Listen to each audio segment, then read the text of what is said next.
Hai semuanya, aneka macam tantangan yang terjadi dalam hidup kita, mau kita tuliskan sebagai daftar masalah atau daftar berkat, itu mempengaruhi kekuatan jiwa kita. Kalau aneka macam masalah hidup kita tulis sebagai daftar masalah nomor 1, 2, 3, dan selanjutnya, maka kita akan berpikir hidup kita penuh masalah, nggak ada berkatnya. Kemudian itu akan menyebabkan kita tertekan, stres, nggak punya kekuatan untuk berjuang dalam hidup ini.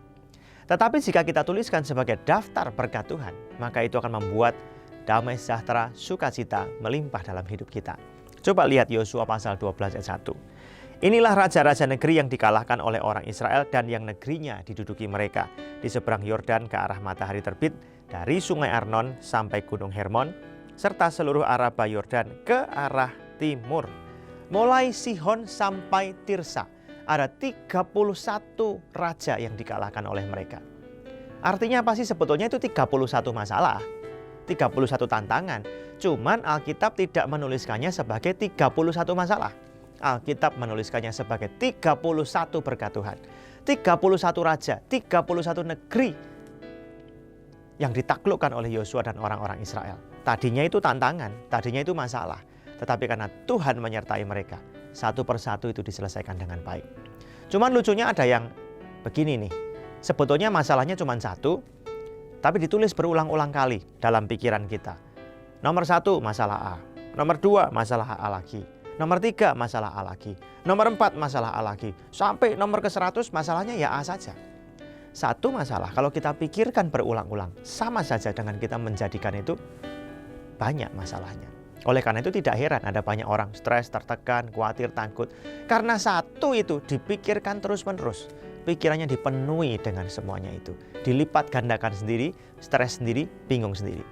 Saudara, supaya kita nggak stres, nggak tertekan, Alkitab sudah kasih kita satu nasihat yang baik. Yang manis, yang sedap didengar, yang patut disebut kebajikan, yang dipikirkan, bukan yang jelek-jelek. Masalah itu kalau nggak bisa kita selesaikan hari ini, ya sudah mungkin diselesaikannya mungkin minggu depan, bulan depan, tahun depan. Sabarlah, jangan dipikirkan terus-menerus nanti kita tertekan. Tuliskanlah itu sebagai sebuah kesempatan. Ada tantangan ini adalah sebuah tantangan yang harus diselesaikan. Tetapi ingat, berjuang bersama-sama dengan Tuhan. Sabar, tetap lakukan bagian kita, tetap berdoa, tetap mencari Tuhan, tetap andalkan Tuhan, tetap lakukan bagian kita dengan setia.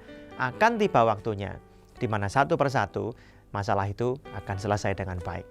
Bisa sesuai dengan keinginan kita, bisa selesainya nggak sesuai dengan yang kita inginkan. Tetapi kita harus lihat, kita harus ingat bahwa di balik semua tantangan itu pasti ada berkat Tuhan. Ada hikmah yang luar biasa yang kita bisa ambil dari setiap pergumulan yang kita hadapi. Oleh karena itu, ingat ya, supaya hati kita penuh sukacita, penuh berkat, jangan tulis daftar masalah, tulis daftar berkat Tuhan.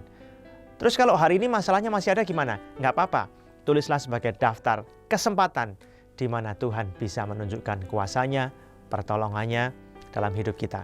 Nanti kalau yang terjadi nggak sesuai dengan yang kita inginkan gimana? Nggak apa-apa, tulis sebagai daftar kemenangan.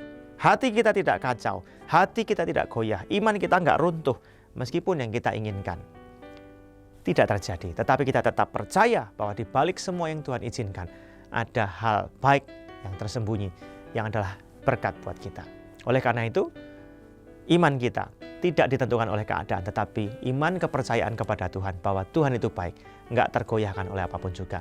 Pandang masalah sebagai kesempatan untuk itu. Jadi, dengan demikian hidup kita penuh dengan sukacita, dengan berkat Tuhan. Tuhan memberkati.